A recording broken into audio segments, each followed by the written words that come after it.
Олон нийтийн хилцүүлэг хийлгүүгээр ямар гэрээ байгуулан тухайн аж ахуй нэгж компаниуд нь ямар тендерийн зарчмаар ямар шалгуур хангаж үүнд шалгарсан бэ гэдгийг тодорхойгүй байхад үндсэндээ бол энэ хавраас бүтээн байгуулалтын ажил эхэлсэн байгаа. За ингээд энэ бүтээн байгуулалтын ажил эхэлж явснаас хойш бол иргэд тууштай тэмцэж эхэлсэн. За ингээд өнөөдрийн хүртэл тухайн төсөлтэй холбоотой ямар ч одоо эцсийн шатны шийдвэр гараагүй байхад хэдэн төгрөгийн зардал гарчих ба төлөвлөлт болон урьдчилан өгсөн төсөв хэдэн төгрөг байгаа вэ?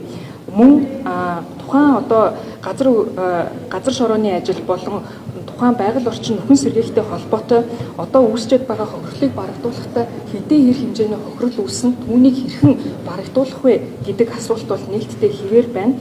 За ингээд үндсэндээ бол бид бүхний дараагийн шаардлага маань бол хин нэгэн дарга захиргааны албан тушаалтныг бол ажилласан чөлөөтлөлд энэ асуудал шийдэгдэн гэвэл үгүй.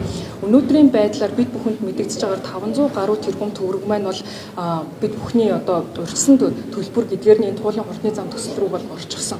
Тэгэхээр тухайн төсөл ямар гэрээний шатн дээр ямар гэрээ байгуулж ажлын даалгаврын дагуу энэ мөнгө шилжсэн бэ? Ямар хүний данс руу орсон бэ? Ямар үе шаттайгаар хэрэгжих вэ гэдэг тэр гэрээ өөрөө нийтэд ил тод биш байгаад байна. Мөн түүнчлэн тухайн гэрээн дээр хэрвээ энэ асуудал маань даймжраад одоо тухайн төслийг зогсооё. Бид бүхэн энэ төслийг цаашид үргэлжлүүлэхгүй вэ гэд тэгэхэд тухайн маргааныг хэрхэн яаж шийдвэрлэх вэ гэдэг тал дээр тухайн гэрээн дээр яаж заасан гэдэг асуудлууд маань бол олон нийтэд нээлттэй ил тод биш байгаа.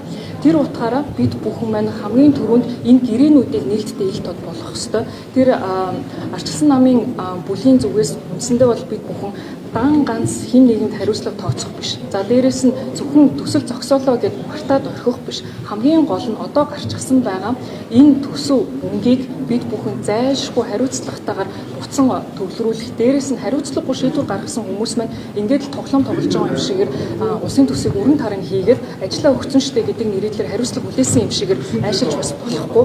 Тийм учраас бид бүхэн бол дараа дараагийн шат шатны шаардлагуудаа тавиад явна.